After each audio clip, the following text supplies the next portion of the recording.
For we all stumble in many things. We all stumble in many things. If anyone does not stumble in word, he is a perfect man. So that means that the most perfect you want to be, the more you have to watch your words. And if you want to watch your words, you first have to watch your thoughts. And if you are able to control thought and word, then you will be able to control also action, and therefore become perfect. Yahweh told us to be perfect, so we have the ability. Yet there is still evil within our flesh because of the inclination to do evil. Yetzerara. That's why it is written, we all stumble in many things, many ways in which each person stumbles. Some stumble in many things at the same time. For we all stumble in many things. If anyone does not stumble in word, he is a perfect man, able also to bridle the whole body, because the tongue pretty much controls life, because we have the power of life and death in the power of the tongue. The tongue is pretty much what controls the whole vehicle. So if you are able to control the tongue, you'll be able to control the whole vehicle, like controlling the wheel in a car. So, able also to bridle the whole body. Indeed, we put bits in horses' mouths that they may obey us, and we turn their whole body. So you put something in the mouth of the horse, and through controlling the mouth of the horse, you are able to control the entire body. That is to show that if we let the Father control our mouth by bringing every thought to the obedience of Mashiach, then the Almighty will be able to help us control our actions according to His will. Interestingly enough, in the second coming, the Lamb opens the first seal, and then the rider of the white horse manifests. One of the things that the rider of the white horse brings is the doctrine that we must control our mouth in order to confess the true name of the Father and the Son, in order to be purified and made white as wool, white as snow. So here we see an example. Indeed, we put bits in horses' mouths that they may obey us, and we turn their whole body. Look also at ships. Although they are so large and are driven by fierce winds, they are turned by a very small rudder wherever the pilot desires.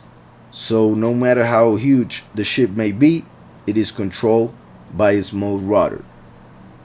Even so, the tongue is a little member and boasts great things. The tongue is very little member in the body, but has more power than the rest of the body thinks it has. One person, through saying one thing wrong, could be killed. Through saying the right thing, could be saved. See how great a forest a little fire kindles. We have seen many fires the past couple years around the world, and there are several reasons why they start, but many times it's through a little spark. Somebody throws a cigarette out the window, going in a car, whatever, and that little, very little spark or fire will start a whole forest to burn in fire. See how great a forest a little fire kindles. And the tongue is a fire. The tongue is a fire. That's why also tongues of fire appeared over the apostles when they received the Ruach, as in the sense that the tongue is like a flame.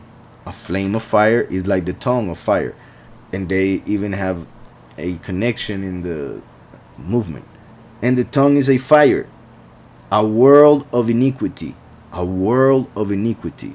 That's why we must watch our words. And if names are words, we should be careful of what names we invoke and use for the Creator of all things. The tongue is a fire, a world of iniquity, a world of unrighteousness. The tongue is so set among our members that it defiles the whole body. That's why Yahushua said, is not what enters the body what defiles man, is what comes out of the mouth that defiles man. That which we speak is what defiles us, because the tongue is connected to hell itself. So we can bring hell to this reality through us. We can bring hell to this reality through the mouth, according to what we speak. So we must be careful. The tongue is so set among our members that it defiles the whole body and sets on fire the course of nature, and it is set on fire by hell.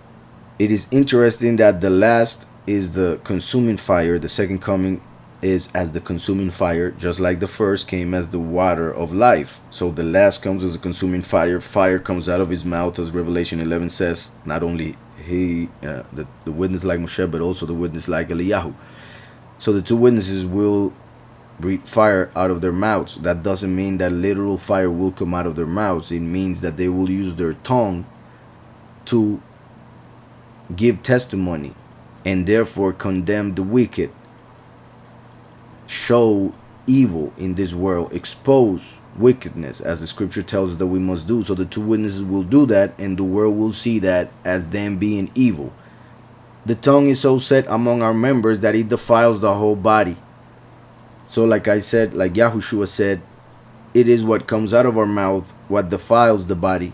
For what comes out of our mouth comes from our heart, pretty much our thoughts. That's why I was saying we must bring all thoughts to the obedience of Mashiach. And if we are able to control our thoughts, which we are, but we must be watchful of what we are thinking all the time, that's all, and take away any evil thought and accept all thoughts that come from the Almighty according to what scripture tells us. So if we are able to control our thoughts, it will be a lot easier to control what we say, the words, and according to those words is the reality that we will experience. So sets on fire the course of nature, and it is set on fire by hell.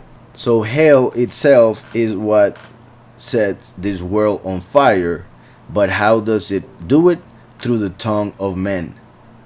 So how is this world so evil? Is not because the creator is evil, is because man has allowed evil to enter it through his mouth.